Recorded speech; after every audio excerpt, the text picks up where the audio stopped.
low-fat protocols have been very effective for helping me shred down. However, there is one caveat, and that caveat is the amount of carbs that you are consuming. Carbs can be stored in the muscle cells, the liver, as well as the blood. But the question we want to answer is how many of those carbs can your body hold at any given time?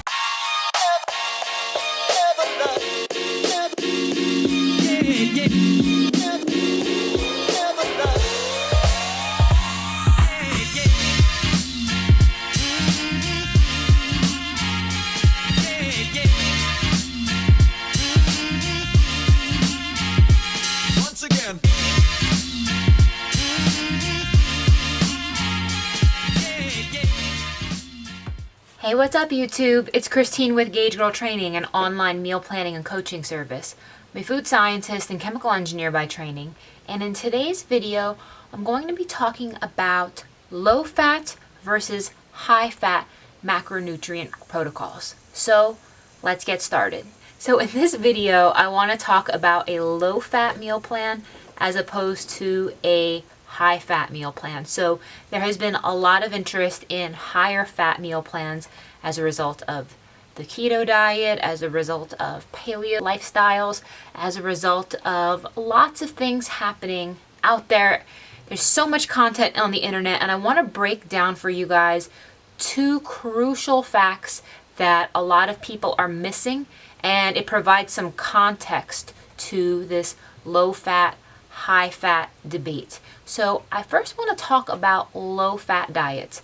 I have been a huge fan of the low-fat diet for quite some time, and I've only recently switched to higher fats, and I'll be explaining that in a little bit more detail in other videos. But I've been on lower fat, higher carb meal plans, high protein for most of my contest prep. So what you can see in these photos here, you can see that low-fat protocols have been very effective for helping me shred down. They've been able to get me to a specific level of leanness that I was not able to obtain on moderate fat diets. However, there is one caveat, and that caveat is the amount of carbs that you are consuming. So no one macronutrient can just be adjusted alone in isolation, because there's going to be an impact on the other macronutrients as a result of that. So in general, most lower fat protocols tend to be slightly higher in carbohydrates. So what that means is as you go lower in fat, most people tend to go higher in carbs. Now, what does high in carbs mean? That's going to be relative. That's going to depend on the person. However, the thing I want to talk about is what happens with those carbohydrates when you are on a low-fat diet. So what a lot of people don't realize is that your body has a limited ability to store carbohydrates. So the question I want to answer right now is, how many carbohydrates can you functionally store at any one time? So as far as carbohydrates go, it can be stored in one of three places. So the first place that carbs can be stored is your muscle. So carbs can be stored in the muscle. Carbs can also be stored in the liver. And carbs can also be stored in your blood. So the thing is with this, carbs can be stored in the muscle cells, the liver, as well as the blood. But the question we want to answer is how many of those carbs can your body hold at any given time? So for as far as muscle goes, your muscle can hold approximately, again, this is an approximate number, approximately 400 grams of carbs.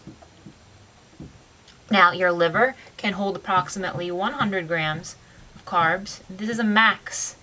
And your blood can hold approximately 25 grams of carbs. So we're essentially talking about, I have about 525 grams of carbs total. Now, as far as calories go, that's approximately 2,100, or better yet, a range is about 2,000 to 2,500 grams of carbs total. Now, that's how many carbs your body can just hold. That's the threshold. That's the maximum. That's the absolute max. Only differences will be muscle. So if you have more muscle, if you have bigger muscle, your body can essentially hold a little bit more.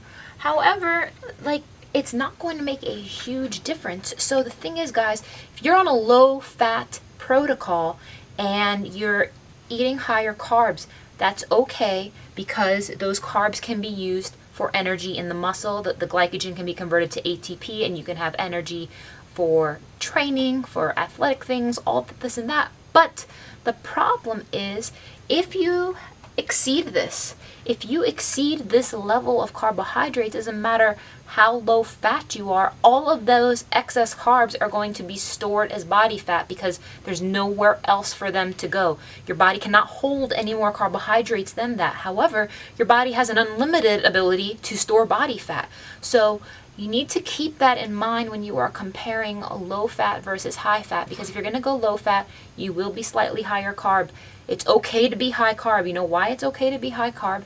It's okay to be high carb because those carbohydrates will be used in the muscle in the form of glycogen, and they will be converted over to ATP as a source of energy. All of that is great. However, if you are not demanding enough energy on your body to use up all the carbs that you're eating, it's going to be stored as fat. So carbs are not bad. There is nothing wrong with them. They are not to be feared. But if you are not using enough energy throughout the day to justify that type of protocol, you're going to be in a lot of trouble, and you are going to be overdoing it. And you can even be overdoing it on healthy foods. You can be eating too much fruit. You can be eating too much rice and sweet potatoes and stuff. Those things aren't bad, but if your body doesn't demand a sufficient amount of energy to justify that, it's going to be a problem. Now, in comparison to high fat, so higher fat protocols tend to be lower in carbohydrates. Now, the benefit of this is the fact that it will force your body to use stored body fat as fuel.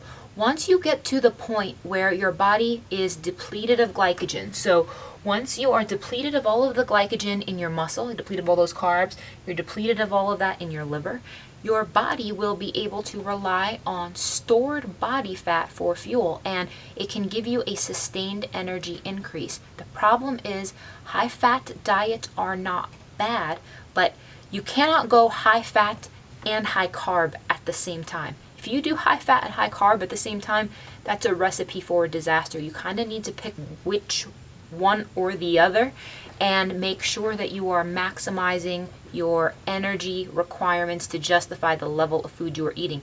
If that doesn't make sense, if you don't know what I'm talking about right there, you need to go back and watch one of my older videos talking about how to calculate your BMR, which is your basal metabolic rate.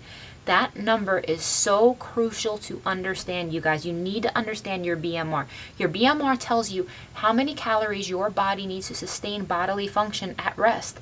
And I said this in my last video, but I want to say it again. 20% of those calories are just for your brain to function. So guys, you can't use willpower to just think that you can eat less and less and less and get some results. That's not how it works. The benefits, though, however, of going slightly higher in fat is that these healthy fats will keep you fuller longer, and your cravings for carbohydrates will go down. The key here to being successful at this is properly balancing out your macros to make sure that you don't overshoot, and to make sure that you are calculated and dialed in for either maintenance, or to make sure that you are calculated and dialed in to be in an appropriate deficit for your specific goals. So there are pros and cons to both approaches. If you are not sure which approach would be best for you, comment below. I'd be more than happy to comment back and let you guys know what I would think. However, there is no right answer. That's the thing, guys. There is no right answer. Both approaches can work for some people. Sometimes one might be better than the other. But the only thing, you guys, I want you to take away from this video is that Carbohydrates are not bad. Your body just has a limited ability to store them. And it is confined, again, by the muscle, the liver, and the blood.